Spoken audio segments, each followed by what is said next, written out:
नमस्कार. उमेश 24 चॅनलमध्ये आपल्या सगळ्यांचं स्वागत आहे. यावेळची एक मोठी आणि खळबळजनक बातमी थेट देशाच्या राजधानी दिल्लीतून समोर येत आहे. लाखो विद्यार्थ्यांच्या भवितव्याशी खेळ करणाऱ्या परीक्षांमधील कथित घोटाळ्याविरोधात आता दिल्लीत एका मोठ्या आंदोलनाचे बिगुल वाजले आहे. होय, कॉंग्रेस जनता पार्टीचे संस्थापक अभिजित दीपके 6 जून रोजी भारतात परतणार आहे आणि त्यांनी थेट दिल्लीच्या जंतर मंतर मैदानावर शिक्षण मंत्र्याच्या राजीनाम्याची मागणी करत शांततापूर्ण आंदोलनाची घोषणा केली आहे. सोशल मीडियावर सध्या या घोषणेची प्रचंड चर्चा सुरू असून लाखो विद्यार्थी आणि पालकांचे लक्ष या आंदोलनाकडे लागले आहे. आता कोणत्या परीक्षावरून उठलंय हे नेमकं वादळ?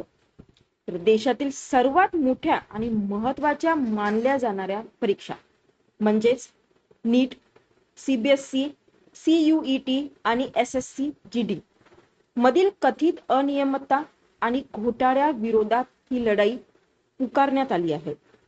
यापूर्वी या अन्यायाविरोधात एक मोठी स्वाक्षरी मोहीम राबवण्यात आली होती, ज्याला देशभरातून प्रचंड प्रतिसाद मिळाला आणि आता याच मोहिमेला प्रत्यक्ष आंदोलनाचे स्वरूप देण्याचा निर्णय अभिजित दीपके आणि त्यांच्या समर्थकांनी घेतला आहे.